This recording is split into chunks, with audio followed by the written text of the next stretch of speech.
Salut mamie, ça va? Oh Ludo, oui ça va et toi? Ça va, merci. Salut maman. Salut. Nous sommes chez ma grand-mère. Salut Louane. C'est ici que je vis depuis l'âge de mes 7 ans. C'était préférable en fait que je vive ici depuis la séparation de mes parents. Pendant longtemps, j'ai ressenti beaucoup de culpabilité et j'ai ressenti une colère envers Dieu parce que j'ai perdu mon grand-oncle avec qui j'avais beaucoup d'affection. Ah oui, c'était la plus petite pierre qui À partir de ce moment-là, j'ai vraiment douté au point d'arrêter de prier, d'arrêter d'aller aux messes.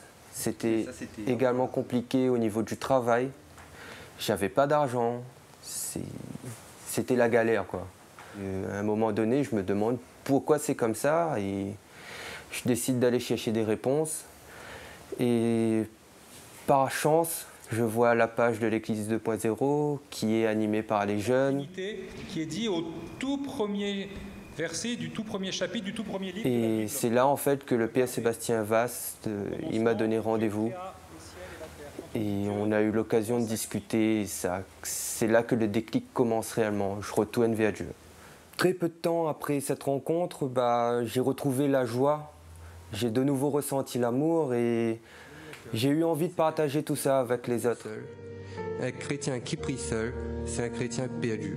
Ça avait tellement résonné en moi qu'à l'heure actuelle, j'ai toujours l'impression de l'entendre me dire ça.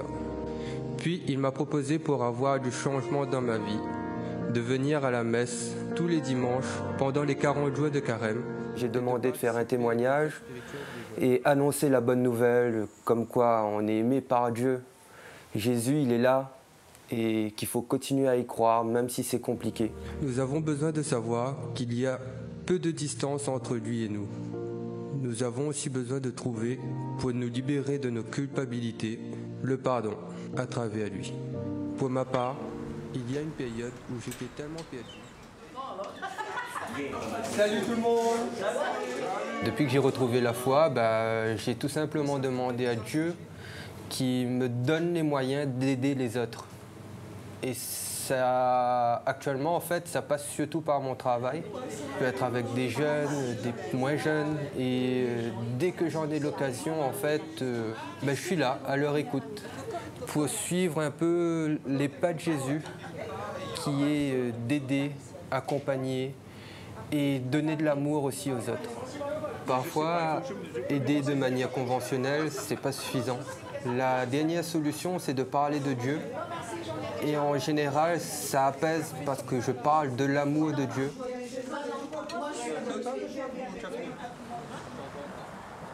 Mon objectif pour l'avenir, ce serait de continuer d'évangéliser et pourquoi pas créer un regroupement de jeunes avec mes amis pour qu'on puisse continuer à partager notre foi, notre joie, notre espérance, l'amour qu'on ressent et surtout rappeler aux autres qu'on est aimé de Dieu.